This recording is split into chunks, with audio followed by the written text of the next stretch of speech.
Je suis le docteur Laurent Chiche, je suis médecin interniste à l'hôpital européen de Marseille.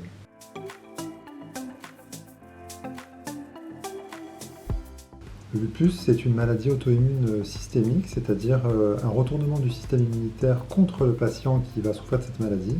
Les symptômes les plus fréquents sont des atteintes inflammatoires de la peau avec des plaques rouges qui peuvent toucher notamment les zones photo-exposées, c'est-à-dire le visage et les membres.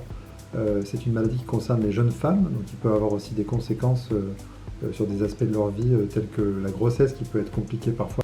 Et puis ça touche aussi les articulations et des organes comme le cœur, les poumons ou le rein.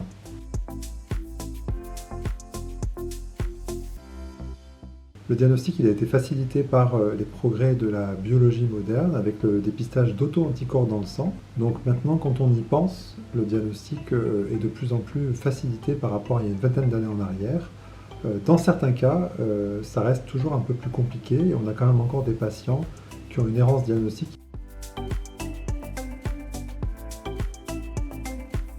C'est un traitement qui va être pris souvent pendant de nombreuses années par les patients. Et donc c'est un traitement qui va essayer de remoduler le système immunitaire pour le rendre moins agressif envers les organes des patients. Alors, le traitement il est basé sur la cortisone, qui est le traitement des poussées de la maladie, puisque la maladie évolue par des phases de poussée inflammatoire et des phases de rémission.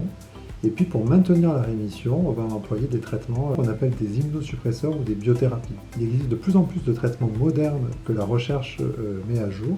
Dans le département de médecine interne de l'hôpital européen, on a mis en place il y a quelques années ce qu'on appelle un Lupus Living Lab, qui est une façon un peu moderne de faire de la recherche en s'appuyant essentiellement sur l'expérience des patients qu'on suit, qui peuvent du coup nous proposer aussi certaines idées et qui participent régulièrement à l'exploration de nouveaux dispositifs de soins qui peuvent aller de la technologie, par exemple, d'applications portables ou de capteurs pour mesurer l'exposition aux ultraviolets, à d'autres applications technologiques comme la mesure du microbiote dans les selles des patients.